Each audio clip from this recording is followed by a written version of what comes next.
Innal hamdalillah nahmaduhu wa nasta'inuhu wa nastaghfiruh wa na'udzu billahi min shururi anfusina wa sayyiati a'malina may yahdihillahu fala mudilla lahu wa man yudlil fala hadiya lahu asyhadu an la ilaha illallah wahdahu la syarika lahu wa asyhadu anna muhammadan abduhu wa rasuluh. Ya ayyuhalladzina amanu ittaqullaha haqqa tuqatih wa la tamutunna illa wa antum muslimun. Amma ba'du fa inna afdalal hadis kitabullah wa khairal hadi hadi Rasulillah sallallahu alaihi wasallam wa syarrul umur muhdatsatuha wa kullu muhdatsatin bid'ah wa kullu bid'atin dalalah wa kullu dalalatin finnar. Ma'asyiral muslimin rahimani wa rahimakumullah, usikum wa nafsi bitaqwallah faqad fazal muttaqun wa qala ta'ala fi kitabihil karim ya ayyuhalladzina amanu ittaqullaha haqqa tuqatih wa la tamutunna illa wa antum muslimun. Jemaah sekalian, pertama kita bersyukur pada Allah Subhanahu wa taala atas segala nikmat dan karunia yang Allah berikan kepada kita. Tidak bisa kita hitung dan kita hingga nikmat Allah sebagaimana firman-Nya wa in ta'uddu ni'matallahi la tuhsuha. Jika kamu mencoba menghitung nikmat Allah, maka kamu tidak akan mampu menghitungnya. Kewajiban kita semua adalah menjadi hamba yang bersyukur. Mensyukuri nikmat-nikmat Allah adalah salah satu cara untuk menambah nikmat tersebut. La in syakartum la azidannakum. Jika kamu bersyukur, maka aku akan tambah nikmatku untukmu. Salawat dan salam tidak lupa kita limpahkan untuk Nabi kita Muhammad sallallahu alaihi wasallam, keluarga beliau, sahabat beliau, dan siapa saja yang meniti sunnah beliau sampai hari kemudian. Jamaah yang dimuliakan Allah, di dalam sebuah hadis Nabi sallallahu alaihi wasallam memberikan perumpamaan kepada kita tentang hati. Nabi bersabda, "Mathalul qalbi kamathali rishatin bi ardin falah yuqallibuhu riyah."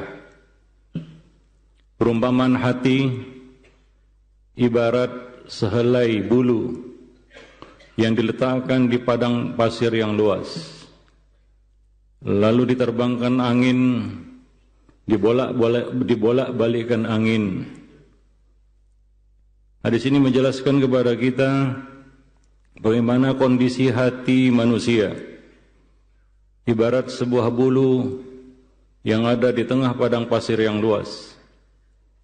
Kita tahu bersama bahwa padang pasir yang luas itu sangat kencang anginnya.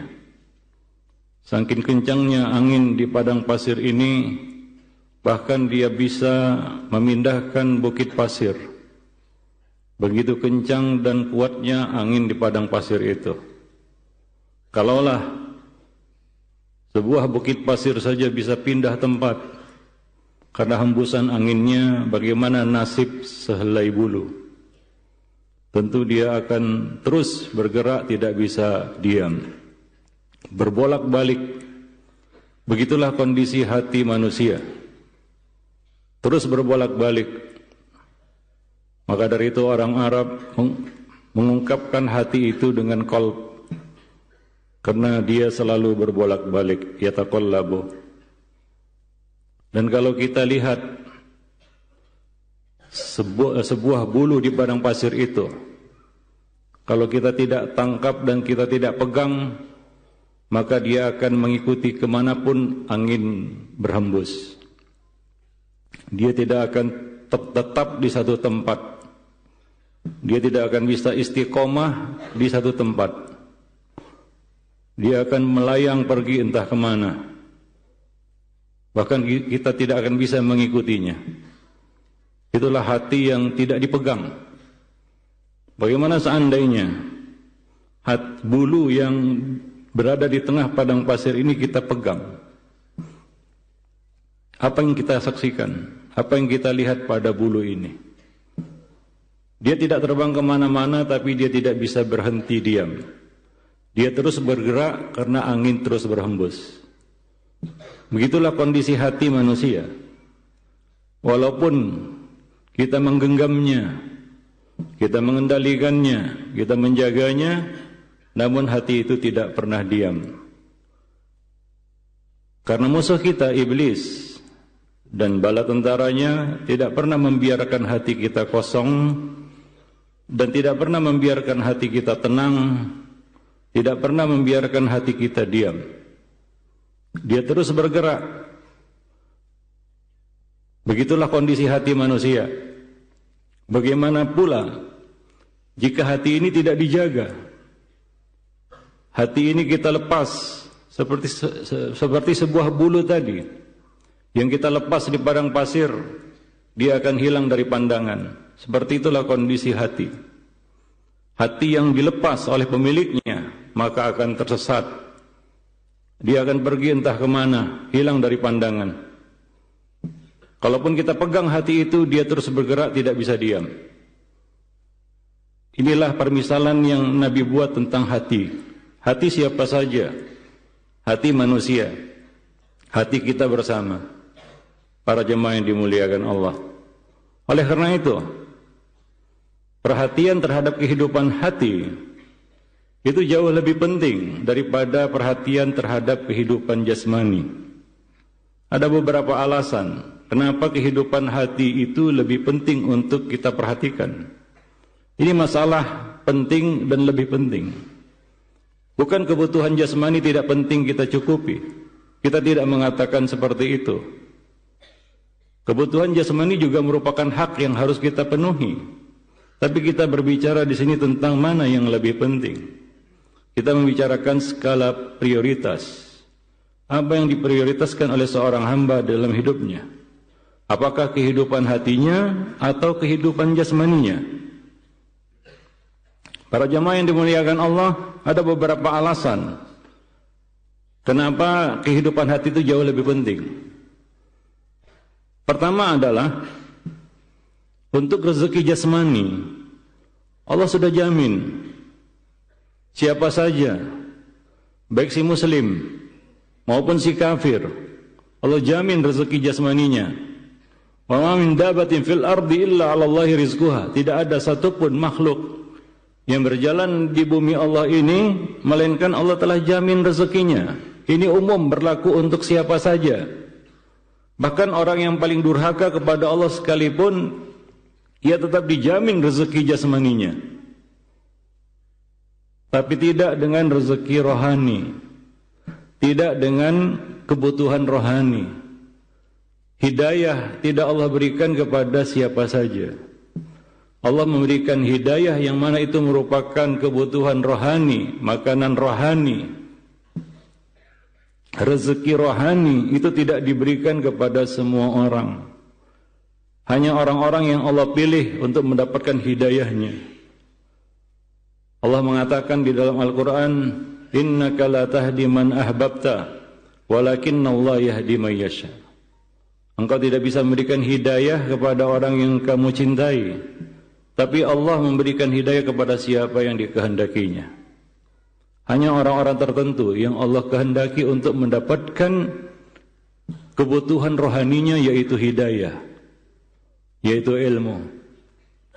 Tidak semua orang mendapatkan ilmu, walaupun dia duduk di majelis ilmu, dia tidak dapat apa-apa. Ada yang datang ke majelis ilmu cuma dapat tidur dan makanan, padahal dia sudah berada di tempatnya yang seharusnya dia mendapatkan makanan rohaninya, tapi dia tidak mendapatkannya juga. Itu artinya makanan rohani ini hanya Allah berikan kepada siapa yang dikehendaki. Maka dari situ kehidupan hati, kehidupan rohani itu jauh lebih penting jauh lebih utama daripada sekedar kehidupan jasmani, yang mana itu Allah berikan kepada siapa saja. Enggak ada beda antara yang mulia dan yang hina, antara si muslim dan si kafir. Yang kedua, kebutuhan rohani itu, kebutuhan hati ataupun kehidupan hati itu jauh lebih penting. Karena sakitnya jasmani itu tidak menghalangi seorang untuk beribadah kepada Allah Subhanahu wa taala. Berapa banyak orang-orang yang sakit jasmaninya tapi dia dapat beribadah kepada Allah Subhanahu wa taala, bahkan jauh lebih semangat daripada orang yang sehat. Itu mungkin dapat kita rasakan ketika kita sakit, bagaimana rasanya kita berdoa. Tentunya mungkin jauh lebih khusyuk padahal kondisi kita sakit. Tapi kalau rohani yang sakit, hati yang sakit, itu akan mengganggunya dari ibadah. Dia tidak akan bisa beribadah dengan baik walaupun jasmaninya sehat. Berapa banyak orang-orang yang beribadah jasmaninya sehat, dia bisa berdiri di dalam saf tapi hatinya entah kemana. Hatinya hilang. Dia tidak bisa khusyuk walaupun badannya khusyuk. Ini artinya kesehatan jasmani tidak menjamin orang itu bisa beribadah dengan baik. Tapi kehidupan hati itu adalah modal penting bagi seorang hamba untuk dapat beribadah dengan baik. Oleh karena itu nilai dari satu salat adalah bagaimana dia dapat mengerjakannya dengan khusyuk. Dan khusyuk itu amalan hati. Yang ketiga, diterima tidaknya amal jasmani ini tergantung kepada amal hati, yaitu ikhlas. Bagaimanapun kita melakukan ibadah dengan jasmani kita, tapi kalau tidak didasari dengan amal hati, yaitu ikhlas, niat yang lurus, maka ibadah itu tidak ada nilainya. Nabi SAW mengatakan, innamal a'malu binniyat wa innamal likulli imri'in ma nawa. Sesungguhnya setiap amal itu tergantung dengan niatnya, yaitu keikhlasannya. Dan setiap amal akan dinilai oleh Allah Subhanahu wa taala, dan sesungguhnya setiap orang akan mendapatkan nilai ibadahnya menurut apa yang dia niatkan, sesuai dengan kadar keikhlasannya. Dari situ dapat kita ketahui bahwa amal jasmani itu bergantung kepada amal hati, bukan amal hati bergantung kepada amal jasmani. Dan yang keempat, apabila jasmani ini mati, maka orang itu atau hamba itu akan terhenti dari kezalimannya, dari keburukannya. Apabila jasmani ini mati, maka selesai. Kita nggak bisa berbuat apa-apa lagi. Kita tidak bisa berbuat jahat lagi. Mungkin orang-orang akan selamat dari kejahatan kita, dari kezaliman kita, itu kalau jasmani mati. Tapi kalau hati yang mati, orang itu tidak akan berhenti dari kejahatannya. Walaupun jasmaninya hidup, tapi kalau hatinya mati, dia tidak akan berhenti dari kejahatannya. Bahkan boleh jadi kejahatannya semakin meningkat, semakin banyak, semakin parah. Karena hati yang mati berpotensi menggiring seseorang itu kepada keburukan yang lebih dahsyat lagi. Fa'tabiru ya ulin nuha.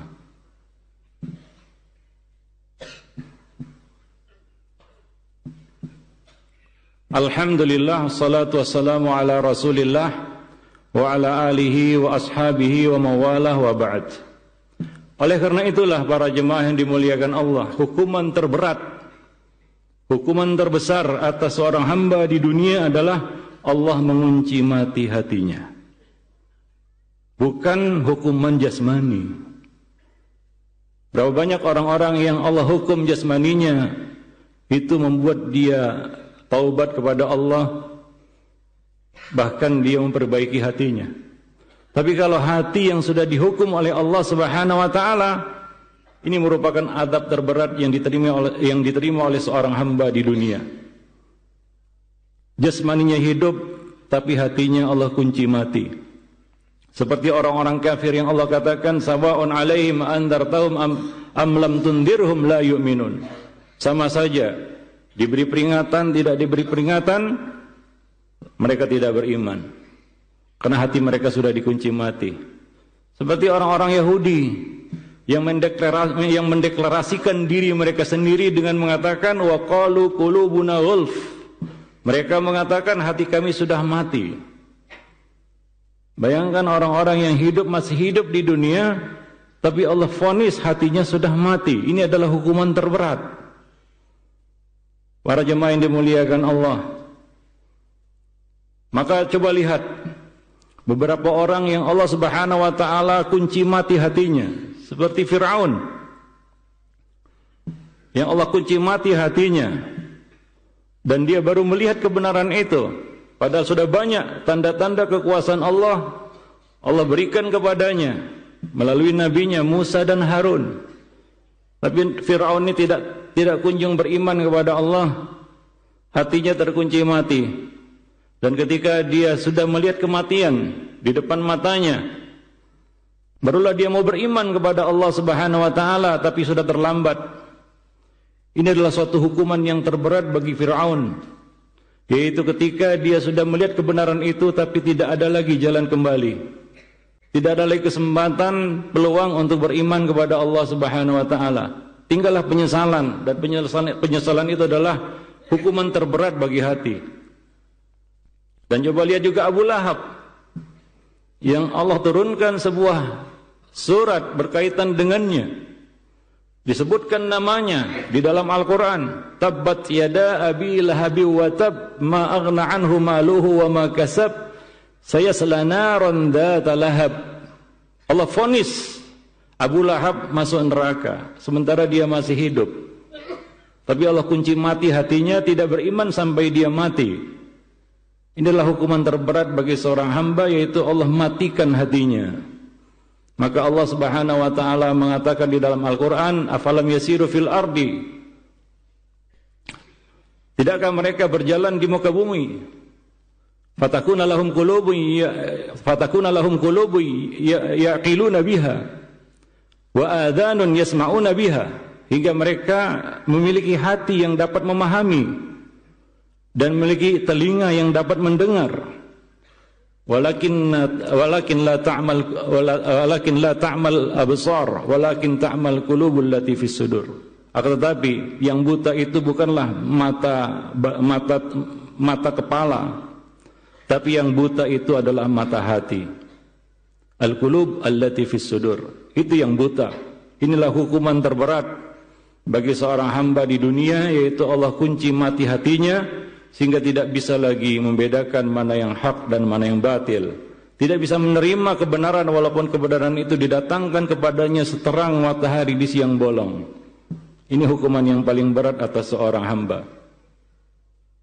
Maka dari itu, para jemaah sekalian, seorang mukmin sangat peduli terhadap kehidupan hatinya.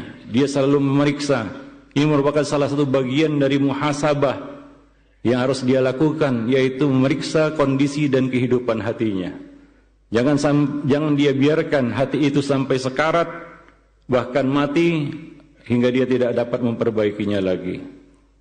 Innallaha malaikatahu yusholluna 'alan nabi ya ayyuhalladzina amanu shallu 'alaihi wa sallimu taslima. Allahumma shalli 'ala Muhammad wa 'ala ali Muhammad kama shallaita 'ala Ibrahim wa 'ala ali Ibrahim innaka Hamidum Majid. Allahumma barik 'ala Muhammad wa 'ala ali Muhammad kama barakta 'ala Ibrahim wa 'ala ali Ibrahim innaka Hamidum Majid. Allahumma ighfir lil muslimina wal muslimat, al mu'minina wal mu'minat, al ahya'i minhum wal amwat, innaka sami'un qaribun mujibu da'wati ya qadiyal hajat. Rabbana zalamna anfusana wa illam taghfir lana wa tarhamna lanakunanna minal khasirin. Rabbana hab lana min azwajina wa dzurriyyatina qurrata a'yun waj'alna lil muttaqina imama. Allahumma inna nas'aluka al-huda wat tuqa wal afafa wal ghina.